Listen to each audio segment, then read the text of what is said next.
नमस्कार दोस्तों, history tutor YouTube channel पर आप सभी का हार्दिक स्वागत है। दोस्तों, मैं हूँ दिनेश वैष्णव और हम पढ़ रहे हैं प्राचीन भारत का इतिहास। प्राचीन भारत के इतिहास में हमारा टॉपिक चल रहा है पाषाण काल। और पाषाण काल के टॉपिक में आज ही हमारी अंतिम क्लास होगी, क्योंकि हमने पूरा पाषाण काल पढ़ लिया था, मध्य पाषाण काल पढ़ लिया था और नवपाषाण काल चल रहा था। तो नवपाषाण काल में भी हमने दो क्लास ले ली थी, जिसमें पहली क्लास में हमने पृष्ठभूमि और विशेषताएं देखी थी। दूसरी क्लास में हमने नवपाषाण काल का जो विस्तार हुआ था वो क्षेत्र देखे थे, यानी पश्चिम में, उत्तर में ये विस्तार हुआ था वो देखे थे। आज इस क्लास में हम देखेंगे दक्षिणी भारत में और पूर्वोत्तर क्षेत्र, यानी भारत के जो उत्तर पूर्व वाले क्षेत्र, असम वाले क्षेत्र, असम मेघालय वाले, वहाँ पे भी नवपाषाण काल का विस्तार हुआ था। तो कौन कौन से स्थान है जहाँ से हमें साक्ष्य प्राप्त होते हैं नवपाषाण काल के, उनके बारे में इस क्लास में देखते हैं। तो चलिए दोस्तों, करते हैं क्लास को स्टार्ट। सबसे पहले हम ये देख लेते हैं कि दक्षिण भारत में जो नवपाषाण काल आया था वो उत्तर भारत की तुलना में थोड़ा लेट आया था, यानी उत्तर भारत की तुलना में दक्षिणी भारत में नवपाषाण काल देरी से आया था। अब इसका कारण मैं समझा देता हूँ आपको। जैसे उत्तरी भारत है, तो उत्तरी भारत में कोई तटीय इलाका नहीं है, कोई क्षेत्र ऐसा नहीं है जो समुद्र से लगा हुआ हो। तो वहाँ पे क्या करते थे लोग, कृषि और पशुपालन पर निर्भर थे आजीविका के लिए। जबकि दक्षिणी भारत में समुद्री तटों ने कारण वहाँ मछली पालन करना, समुद्री उत्पादों प्राप्त करना, ये लोगों की आजीविका थी। तो वहाँ पे उन्होंने कृषि करना, पशुपालन करना, ये थोड़ा देर से स्टार्ट किया था। इसलिए हम कहते हैं कि दक्षिणी भारत में नवपाषाण काल लेट आया था, यानी थोड़ा बाद में आया था। दक्षिण पूर्वी तटीय क्षेत्रों में नवपाषाण कालीन स्थलों का भी अभाव है, क्योंकि वहाँ पे समुद्री क्षेत्र है तो वहाँ ज़्यादा स्थल प्राप्त नहीं होते। जबकि कृष्णा और कावेरी नदियाँ हैं, उनके मैदानी भाग से हमें नवपाषाण कालीन बस्तियाँ प्राप्त होती हैं। और दक्षिणी भारत में नवपाषाण काल संस्कृति में उगाई जाने वाली प्रथम और मुख्य फसल, यानी सबसे पहले ऐसा माना, विद्वानों का मानना यह है कि जो दक्षिण भारत में नवपाषाण काल संस्कृति आई थी उसमें सबसे पहले रागी नामक फसल उगाई गई थी और यहाँ की मुख्य फसल थी। तो अब देखते हैं हम दक्षिण भारत में कौन कौन से स्थान हैं। कर्नाटक के प्रमुख स्थान कौन से होते हैं, और इसमें हम पाँच छः सात स्थान हैं उनको देख लेते हैं। पहला स्थान आता है हल्लूर। अब हल्लूर में क्या ध्यान रखना है आपको कि नवपाषाण काल और महापाषाण काल के मध्य संक्रमण क्षेत्र था। महापाषाण काल आगे पढ़ेंगे हम। तो इन दोनों के बीच में संक्रमण क्षेत्र था ये। संक्रमण का मतलब दोनों की विशेषताएं मिलती हैं यहाँ पे। वाटगल वाटगल कहाँ पे, रायचूर कर्नाटक में। इसकी खोज की थी 1955 में देवराजा ने। और यहाँ से सुपारी होती है कसेली, उसके दो कार्बनिकृत बीज प्राप्त होते हैं। कई बार एग्जाम पूछा जाता है कि कौन सा नवपाषाण कालीन स्थल है जहाँ से हमें सुपारी के बीज प्राप्त होते हैं, तो वाटगल से प्राप्त होते हैं। कहाँ पे, कर्नाटक में। बुदिहाल बुदिहाल कहाँ पे है, कर्नाटक में। और 1993 में के पदैया के द्वारा यहाँ उत्खनन किया गया था, और यहाँ से हमें सामूहिक भोज के साक्ष्य मिलते हैं, 10 शिशुओं के शव के साक्ष्य मिलते हैं। तो आपको इनमें क्या ध्यान रखना है, इनमें विशेषताएं तो बहुत कम पूछते हैं, ये स्थान है वो पूछ लेते हैं। जैसे आंध्र प्रदेश के स्थान दे देंगे, कर्नाटक के दे देंगे, असम मेघालय के दे देंगे, और उनको सुमेलित करवाते हैं। तो आपको इनका नाम जरूर ध्यान रखना है। उसके बाद तीसरा चौथा स्थान देखते हैं हम, कर्नाटक का वेलारी। वेलारी भी कहाँ पे है, कर्नाटक में। और यहाँ से हमें क्या प्राप्त होता है, पाषाणों के औजार बनाने का एक कारखाना प्राप्त होता है, यानी जो पत्थर के औजार बनाए जाते थे उनका एक कारखाना प्राप्त होता है।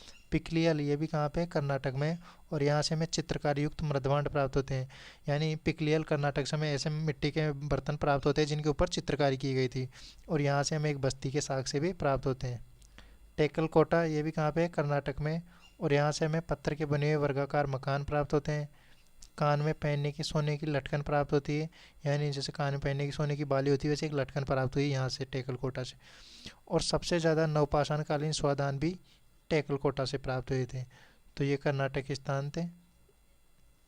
उसके बाद हम देखते हैं आंध्र प्रदेश के। तो आंध्र प्रदेश में आता है उतनूर। उतनूर से हमें क्या प्राप्त होता है, व्यापक अग्निकांड के साक्ष्य प्राप्त होते हैं। और लकड़ी की घेराबंदी वाले बाड़े बनाने के प्रमाण प्राप्त होते हैं, यानी जैसे आज भी गांव में बनाते हैं ना, लकड़ी होती है उनकी बाड़ लगा करके, घेरे बना करके, वो अपना उसकी सुरक्षा के लिए बाड़े बना देते हैं, घेराबंदी कर देते हैं, वैसे साक्ष्य प्राप्त होते हैं। तो आंध्र प्रदेश में भी आपको उतनूर, नागार्जुनी कोंडा, पलवाई, पेन्नार घाटी, ये यानी स्थानों के नाम ध्यान रखना। नागार्जुनी कोंडा ये भी कहाँ पे, आंध्र प्रदेश में। और आंध्र प्रदेश का प्राचीनतम नवपाषाणकालीन स्थल है। इसके अलावा आंध्र प्रदेश में पलवाई, पेन्नार घाटी, कुडापे, शिंगनपल्ली, ये सब क्या है, नवपाषाणकालीन स्थल है। उसके बाद हम देखते हैं पूर्वोत्तर क्षेत्र में, यानी जो असम मेघालय वाला क्षेत्र है, वहाँ पे कौन कौन से नवपाषाणकालीन स्थल प्राप्त होते हैं। 1867 में जॉन लुबाक ने ब्रह्मपुत्र नदी घाटी, असम में जो ब्रह्मपुत्र नदी घाटी है वहाँ से नवपाषाणकालीन उपकरणों की खोज की थी।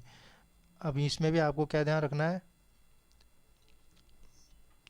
ये स्थान इनके नाम ध्यान रखने हैं। जैसे असम, असम में सरुतरु, तो सरुतरु से हमें कुलाड़ होता है, कुलाड़ी से थोड़ा सा बड़ा होता है कुलाड़, वैसी सामग्री प्राप्त होती है। और दोजली हडिंग है, यहाँ से हमें खरल और मूसल प्राप्त होते हैं। मार्कडोला स्थान कहाँ पे, ये भी असम में है। तो ये तीन स्थान असम के जो नवपाषाणकालीन स्थल है, सरुतरु, दोजली हडिंग और मार्कडोला, ये ध्यान रखना है आपको। मेघालय, मेघालय में आता है एक तो सेल बलगिरी, यहाँ से हमें क्या प्राप्त होते हैं, यहाँ से भी हम नवपाषाणकालीन स्थल प्राप्त होते हैं। ये कहाँ पे, रोंगरम नदी के किनारे है। कहाँ पे, रोंगरम नदी के किनारे, कहाँ पे, मेघालय में। और एक है पंथोरे लांगथेन, ये यहाँ से हमें नवपाषाणकालीन औजारों का केंद्र प्राप्त होता है, ये भी कहाँ पे, मेघालय। मणिपुर, मणिपुर में नापचिक स्थल, तो आपको इनमें ये ध्यान रखना है कौन से स्थल कहाँ पे है। उसके बाद हमारा ये टॉपिक तो पाषाण काल का तो ये खत्म हो गया। उसके बाद में हम देखेंगे ताम्र पाषाण काल, यानी चैल्कोलिथिक पीरियड के बारे में। और ये काल रहेगा हमारा 4000 ईसा पूर्व से लेकर 1500 ईसा पूर्व, यानी 4000 ईसा पूर्व से 1500 ईसा पूर्व के बीच में तांबे की खोज हो चुकी थी। तो तांबे के बर्तन और पत्थर के औजार, यानी दोनों का प्रयोग किया जा रहा था, इसलिए हम इसे क्या कहते हैं, ताम्रपाषाण काल। ताम्रपाषाण काल का मतलब कि इस काल में जो औजार बनाए गए, उपकरण बनाए गए, वो तांबे के भी थे और पत्थर के भी थे। तो ये देखेंगे नेक्स्ट क्लास में। और ताम्रपाषाण काल चलेगा हमारा 4 या 5 क्लास में। उसके बाद में महापाषाण काल आ जाएगा, तो महापाषाण काल की भी 2 या 3 क्लास लगेगी। और फिर हम भारत की पूर्व रणनीतिक सीमाएं, भौगोलिक क्षेत्र और भारत का नामकरण कैसे हुआ वो देख के, और फिर सीधे हम सिंधु घाटी सभ्यता पर आ जाएंगे। तो तब तक के लिए लगातार बने रहिए हमारे हिस्ट्री ट्यूटर यूट्यूब चैनल के साथ, और देखते रहिए हमारी इतिहास विषय की क्लासें। साथ ही हमारे राजस्थान में जो वंश परंपरा रही, यहाँ पे जो वंश रहे हैं प्रमुख, वो क्लासें भी चल रही है अभी। वहाँ पे गुर्जर प्रतिहार वंश चल रहा है, तो आप राजस्थान के विद्यार्थी हो तो राजस्थान के इतिहास को भी पढ़ सकते हो इस चैनल पे। साथ ही साथ हमारी एक सीरीज भी चल रही है भारत के महान व्यक्तित्व, जिसमें हम प्रतिदिन एक क्लास में भारत के कोई न कोई महान व्यक्ति को लेते हैं और उसके बारे में महत्वपूर्ण जानकारी प्राप्त करते हैं। तो उम्मीद करता हूँ दोस्तों ये क्लास आपको समझ में आई होगी और अच्छी लगी होगी। तो आज इस क्लास को हम यहीं पे समाप्त करते हैं और नेक्स्ट क्लास में मिलते हैं ताम्रपाषाण काल के साथ। धन्यवाद।